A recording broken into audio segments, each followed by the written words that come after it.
नमस्कार, कसे आहात सगळे? मजेत ना? असायलाच हवं.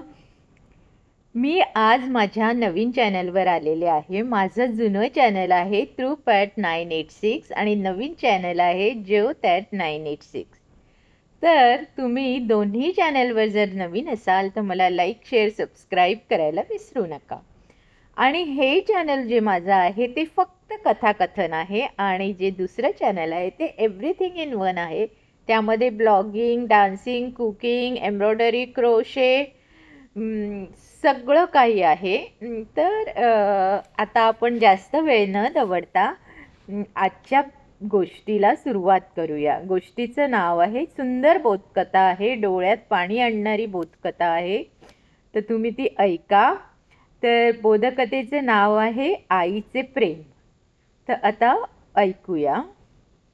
आईचे प्रेम. जरा मागे जाते, बघते. जर आपल्याला ह्याच्यामध्ये मागे जावं लागेल.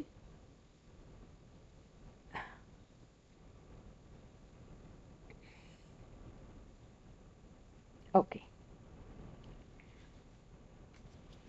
तर कथेला सुरुवात करत आहे. एकदा एका गावामध्ये राणी नावाची 5 वर्षाची मुलगी राहत होती. राणीला फिरायला खूप खूप आवडायचे, म्हणून घरातील व्यक्ती राणीला घेऊन फिरायला जायचे. एकदा राणीच्या घरातील सर्व व्यक्ती बाहेर फिरायला जात असतात. वेगवेगळी पर्यटन स्थळे, जंगल सफारी, सरोवर, डोंगर असे अनेक ठिकाणी फिरायला तिला घेऊन जात असतात. मग एके दिवशी राणी आणि तिची आई एका नदीकाठचा चालत चालत असतात.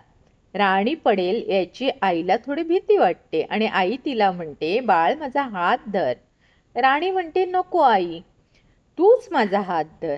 आई कौतुकाने विचारते, अगं बाळ, काय फरक पडतो? मी तुझा हात धरो नाही तर तू माझा हात धरो. राणी म्हणते, खूप फरक पडतो आई. मी तुझा हात धरला आणि मला काही झाले तर मी पटकन हात सोडून देईन.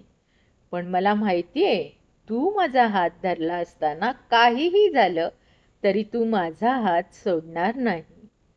तात्पर्य काय? आईवरील विश्वास बंधनकारक नसतो, तर तो एक न तुटणारा बंध असतो.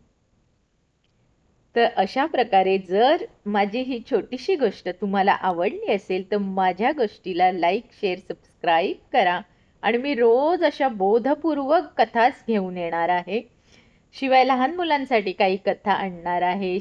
कालच्या माझ्या व्हिडिओमध्ये मी महालक्ष्मीची कथा सांगितली आणि सुरुवात केली आहे या चॅनलला. आणि तुमचा मला कालच्या व्हिडिओला भरभरून प्रतिसाद आला. तसाच ह्याही व्हिडिओला यावा हीच नम्र विनंती. तर नेहमी आनंदी राहा, मजेत राहा आणि एवढं बोलून मी माझा हा व्हिडिओ इथे संपवते.